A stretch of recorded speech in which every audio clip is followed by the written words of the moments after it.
get started. Hello, everybody. Right, welcome to the Jonathan Ross Show. Come on, let's sit down. Come on. So, does anyone here go dating online? Anyone ever met anyone online? Because meeting someone online can be fraught with peril. This relationship, I can't help feeling, is doomed to failure. It involves Amanda Whittaker from Leeds. You might have heard about this. She says she's fallen in love with the Statue of Liberty. That's absolutely true. Amanda was sent a pic of the statue online. It was love at first sight. I would say be careful. Because you've got to travel all the way to America, and I know how these things are. The statue won't look anything like that when you get there, OK? You might wonder why she's fallen for Lady Liberty. Well, she's on the rebound from a sailor. The big news this week is that a load of models were stranded on Eurostar trains for up to 11 hours as they made their way home from Paris Fashion Week. Did you see this? Yeah. Models were stuck on the train 11 hours without food. They couldn't have been happier. They've all booked for the return trip. Now, this is exciting. Britain has chosen its Eurovision singer for 2012. Do you like a bit of Eurovision? Yeah. Of course you do. We are putting our trust in this fresh-faced, thrusting young star. Here he is. That's our Eurovision. That's the face of the future, ladies and gentlemen. 75-year-old Engelbert Humperdinck. And Engelbert's had a wonderful career. He's had a wonderful career. When he last had a hit, Eurovision was won by Prussia. That was the last hit. Every week I like to show you a cute clip. Are you ready for your cute clip of the week, ladies and gentlemen? Yeah! This one I'm calling Baby Eating a Watermelon, or maybe I'll call it Watermelon Eating a Baby. You decide.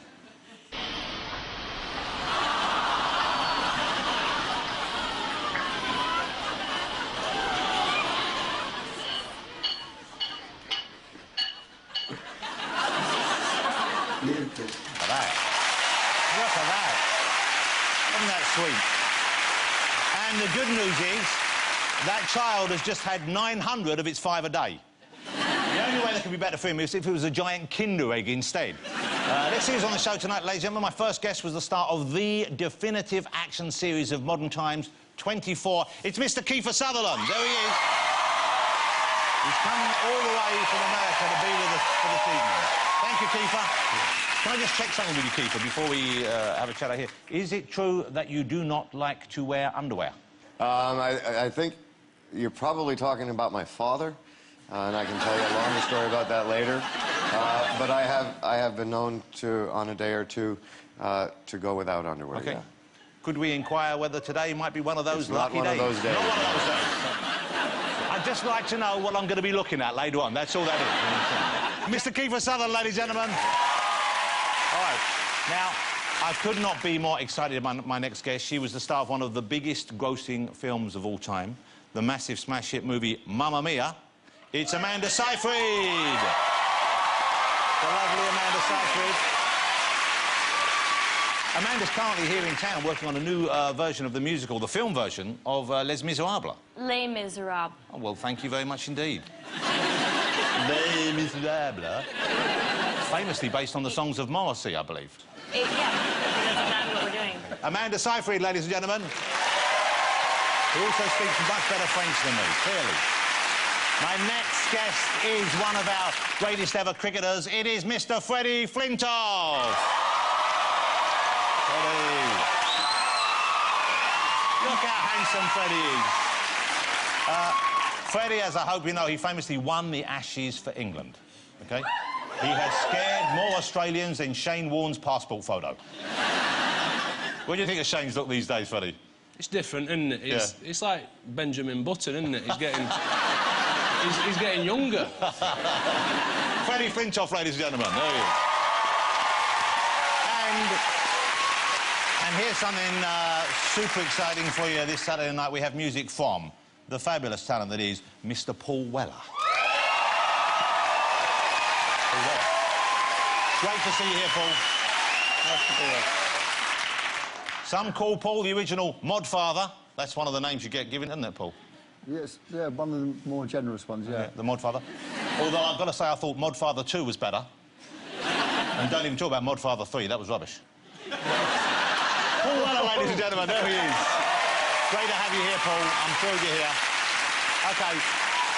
Before we get on with that, let me just show you this, because I had a great offer this week. I was made a lord this week, ladies and gentlemen. OK, yeah. I know a lot lot of you maybe thought I already had a title. People think I'm a count. I get that shouted at me all the time in the street.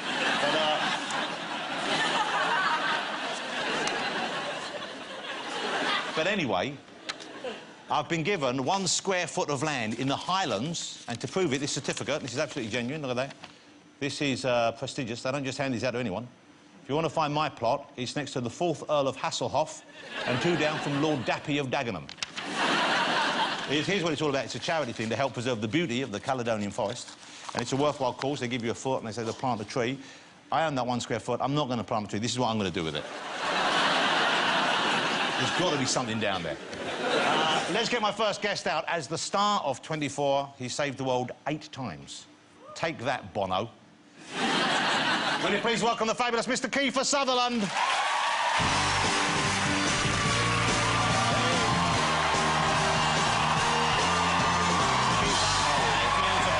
Mr. Kiefer Sutherland. Thank you. Great to have you here. That's quite a reaction as well. Thank you very, very much for having me. You know, it's welcome back to London, but in a way, I guess this is your home because you, I don't know how many people know this, Kiefer was born here, weren't you? I was born here in Paddington at St. Mary's Hospital. Oh. And I lived... Funny story, actually. I was here, I had a small record label, and one of the artists on that label was doing a small tour around the UK. And we were doing a documentary about it, and I went with one of the camera crews and tried to show them where I was born. And we took the subway or the tube to Paddington Station. We got off, and right there was a sign saying St. Mary's Hospital this way. And I walked back, and it was the first time I'd seen it in 30-some-odd years. Wow. And I'm standing there, and I look up, and I say, that's where I was born. And at that moment, a wrecking ball came and took out the whole south wall of the hospital, and next to the other sign was St. Mary's moving across the street. And so I got to see it on its last day. In the nick of time? Yeah. OK, let's get 24 out of the way. Who didn't love the series 24? Wasn't that just, the number of series 24? What a great condition. Congratulations. 10 years of your life you spent making Well, it took 10 years to make. We did 8 seasons. And, yeah, it was one of the most extraordinary experiences of my life, and certainly, I think, the most important experience I've had in my career. I think we made the equivalent of 100 films. We did 200 episodes, 200 hours. Wow. And that's a career in itself. When I started working as an actor, we were told the best thing you could do is kind of model your career after someone like Robert De Niro, which would do 1 film every 3 or 4 years. And very different parts, I guess, as well. Yes, and for a young actor, I don't suggest that. The great experience of 24 and what I learned from it was like if I wanted to be an Olympic runner, I would train every day. And it gave me the ability to work every day as an actor. Yeah.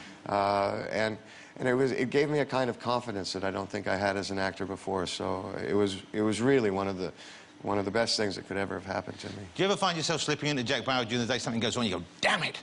You know, No, I don't go, damn it. You're searching for your mobile phone and changing the No, I do the feature film version in my head all the time. So is that happening, the feature film? Because that's been talked about for a while. We've been working on it for a very long time. There's so many components, but we have a script that we're very excited about. We're talking to directors that we're excited about.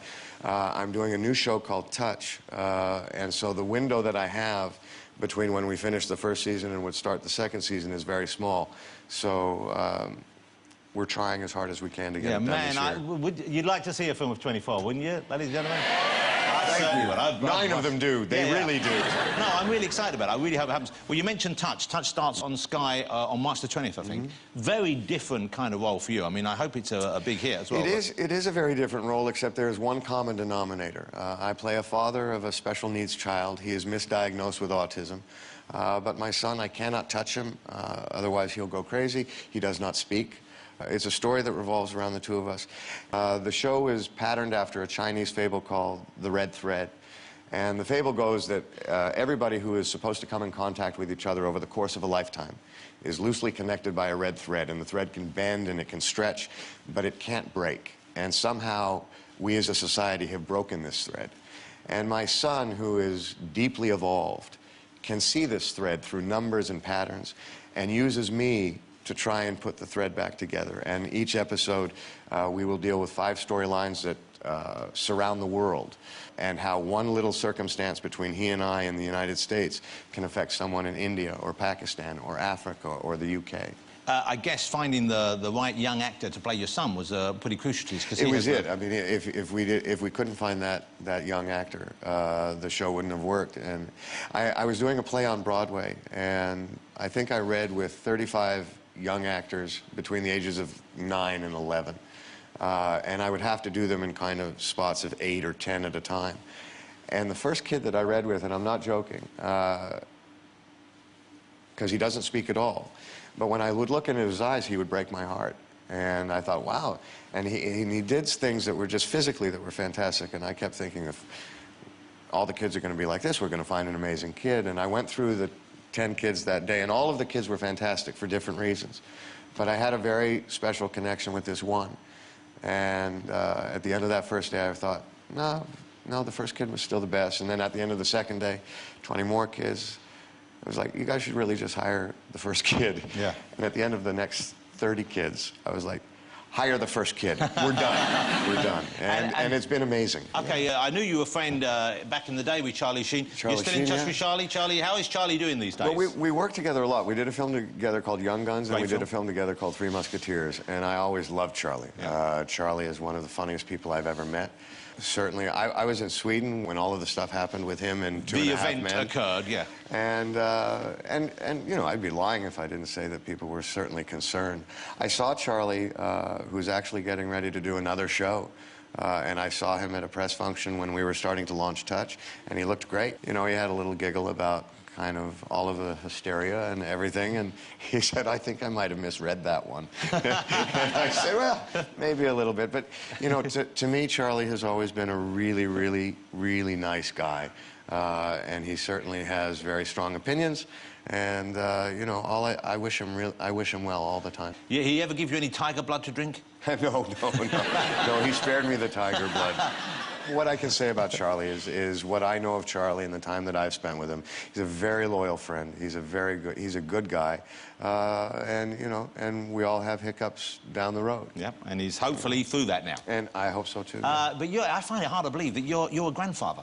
I am, yes. Several times over, I believe. Yeah, I have 2 grandsons. Thank you very much. Thank you. My oldest daughter married a young Scotsman from Glasgow named Adam Sinclair, who I actually was doing a film with when they met. And I was taking care of my younger daughter, and I made the terrible mistake of asking Adam to take my older daughter around the island in Hawaii where we were working, thinking that he would be scared of me and not kiss her. And he's from Glasgow. What did you expect? Yeah, I know. I should have known better. Yeah. And anyways, the 2 of them fell in love, and they've been married for about 8 years now. Wow. And I have one grandson. His name is Hamish, which no one in California can pronounce. and the other one is Quinn. Yeah. How nice. And do they call you Grandpa, Gramps? Well, it's really funny. Between Adam's Scottish accent and my daughter's Californian accent, Grandpa or Grampy went to Grumpy. And so he calls me Grumpy. And then when he finally realized what that meant, he thought it was hysterical, so he still calls me Grumpy. And are you a grumpy Grampy sometimes? No, I'm not, I think. I think I get a lot of this from my oldest daughter, which is, I wish you were this much fun when you were raising me. But no, they're amazing. They really are. And Hamish is now he's 6.5, almost 7. And where I'm shooting Touch, they live literally around the block. And so when he finishes school, he comes to work with me, and we hang out. And he just absolutely adores the young boy playing Jake, my son. So it's been a fantastic